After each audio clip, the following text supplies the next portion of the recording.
ये मेरी मम्मी हैं, उनको इस बीमारी से लगभग 1 साल हो चुका है, जूझ रही हैं और अब भी ठीक है बट थोड़ी थोड़ी। हेलो सर, नमस्कार। मैं हूं गौरव राजपूत, आत्माराम इंटर कॉलेज से। मैंने यह एक थीम लिखा है, इसके बारे में मैंने लिखा भी डिटेल से है और इस वीडियो में बता भी डिटेल से रहा हूँ। तो सबसे पहले मैंने लिखा है हृदय रोग के बारे में। तो सबसे पहले क्या हृदय रोग होता क्या है? हृदय रोग यह एक बहुत ही घातक बीमारी है। यह बीमारी जिस भी व्यक्ति को होती है तो उसके बचने के चांस बहुत ही कम रहते हैं। इस बीमारी का कारण क्या है? यह बीमारी जब दिल में खून का पंपिंग कम होती है और इसे संचार कम होता है तब होती है। और संचार क्यों कैसे कम होता है ये सब मैं आगे बताऊंगा। और इस बीमारी का एक पारिवारिक भी संबंध होता है।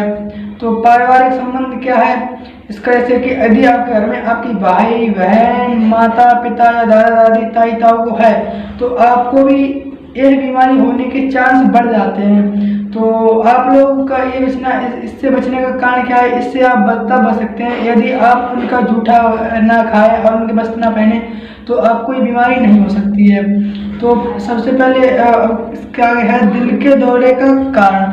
इसका कारण क्या है? दिल का दौरा क्यों पड़ता है? इसका मुख्य कारण ये है कि जब आपके शरीर में कोलेस्ट्रॉल और वसा और अन्य ऐसे हानिकारक पदार्थ बढ़ जाते हैं तो आपकी नसों में ये जम जाते हैं। इनके जमने के साथ साथ जब ये जम गए तो ये एक परत बना लेते हैं। परत बनाने से इनका ऐसे जो रक्त का प्रभाव होता है वो हमारे शरीर में बहुत ही कम पहुंच पाता है, जिसके कारण दिल में दर्द होता है और निचोड़पन होता है और हमें चक्कर आते हैं और हमें बेहोशी महसूस होती है।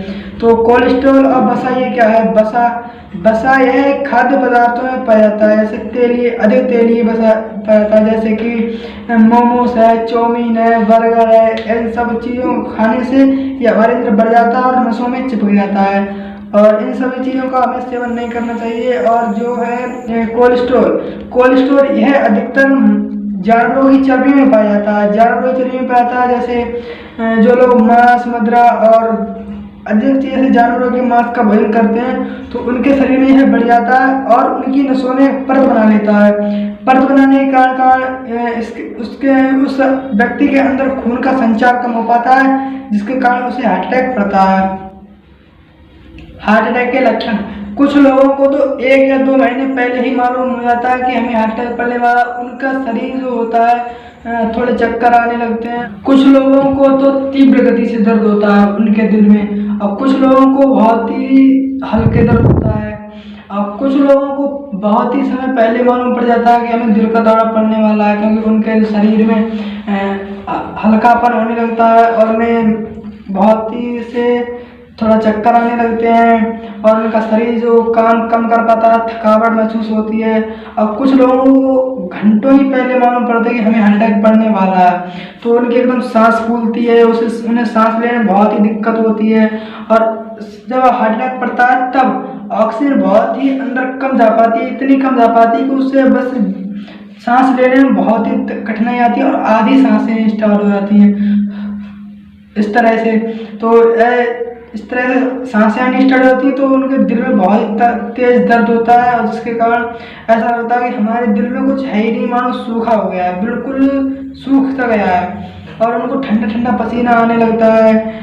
तब मरीज इतनी बुरी हालत उत्पन्न होती है कि उसे खुद पे जीने का भरोसा ही नहीं रहता और उसको एकदम माइंड में ऐसा होता है जैसे कि हम सुसाइड कर लें ताकि घर वालों को दिक्कत परेशानी न आए। अधिकतर मरीजों को सांसें लेने में दिक्कत आती है और आधी सांसें आनी स्टार्ट हो जाती हैं और कुछ लोगों के दोनों जबड़े जो है आपस में जकड़ जाते हैं, जैसे कि गांव में कहते हैं दांती मिस जाना। और उनके जो बाएं जबड़े में और बाएं छाती में बहुत तेज दर्द होता है, जिसके कारण वो सहन नहीं कर पाते और चक्कर खा के गिर जाते हैं। ये सभी लक्षण हैं। तो हार्ट अटैक के बचाव एंड उपचार क्या क्या है? हार्ट अटैक के बचाव और उपचार निम्न प्रकार है, जैसे कि यदि किसी व्यक्ति को हार्ट अटैक पड़ा तो उसे तुरंत ही अस्पताल ले जाना चाहिए, ना कि उसे घर पे रखना चाहिए। जैसे किसी व्यक्ति को हार्ट अटैक पड़ा तो उसे तुरंत एम्बुलेंस ला कर उसे हॉस्पिटल में शिफ्ट करना चाहिए और उसकी दवाई चलानी चाहिए। और यदि ज़्यादा ही गंभीरता है तो उसे खुली ऑक्सीजन देना चाहिए और हाथों से फूंक मारनी चाहिए ताकि उसे ऑक्सीजन मिल सके। और जब तक आप हॉस्पिटल ना पहुंच सको, जब तक आप हॉस्पिटल ना पहुंच सको, तब तक उसके सीनों को दबाना चाहिए इस प्रकार से, ताकि उसे सांस मिले और ऊपर से जैसे उसे ज़्यादा गंभीर समस्या ना हो पाए और ऑक्सीजन अंदर जा सके।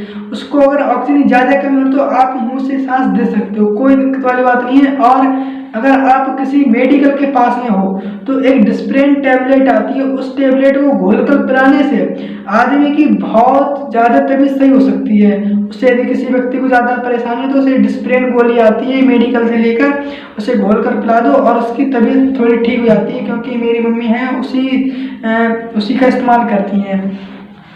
और हार्ट अटैक के बचाव क्या है? हार्ट अटैक के मुख्य बचाव इस प्रकार हैं, जैसे कि किसी व्यक्ति को हार्ट अटैक पड़ता है तो उस मरीज के लिए ना तो मांस का सेवन करना चाहिए, ना ही मछली, और धूम्रपान बिल्कुल नहीं करना चाहिए। और जैसे वसा पाया जाता है, जिन चीज़ों में वसा अधिक मात्रा में पाया जाता है, जैसे कि पालक का साग, उसमें भी वसा अधिक मात्रा में पाया जाता है। और पराठे, आलू, पूड़ी, ये सब नहीं खाना चाहिए।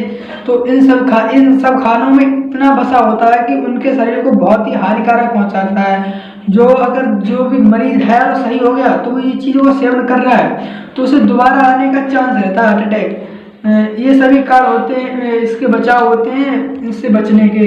इन सब बातों का मुझे इसलिए क्योंकि मेरी जो माता हैं उनके लिए, मेरी मम्मी हैं, उनको इस बीमारी से लगभग 1 साल हो चुका है, जूझ रही हैं और अब भी ठीक है, बट थोड़ी थोड़ी दिक्कत आ जाती है कभी कभार। और जो हम लोगों ने अपनी मम्मी का जो इलाज शुरुआत में तो अपने कस्बे से किया था, जो बलिया है वहाँ से, फिर बाद में उन्होंने कहा कि बरेली जाओ। तो बरेली जब ले गए थे तो वहाँ उन्होंने हमारी मम्मी के लिए रेफर कर दिया गया सीधी दिल्ली के लिए। तो दिल्ली गए तो वहाँ करीबन 1 महीने दवाई चली और वहाँ दवाई चलने के बाद में वहाँ लॉकडाउन लग गया। फिर घर आ गए हम लोग और घर आने के बाद में अब थोड़ी थोड़ी तबीयत सही है, फिर भी कभी कभार थोड़ी हालत बेकार रहती है जब वो ज़्यादा काम वाम भारी भरकम कर लेती हैं तो हो जाता है, कभी कभार थोड़ा ख़राब हो जाती है हालत। अब वो कभी कभार सही है भी रहती हैं, वैसे बहुत ही कम बार हार्ट अटैक अब पड़ता है, नहीं तो ठीक है। बस इन सब बातों का मुझे इसीलिए है, अगर कोई गलती हुई हो तो मुझे क्षमा कर देना और धन्यवाद। Bye bye.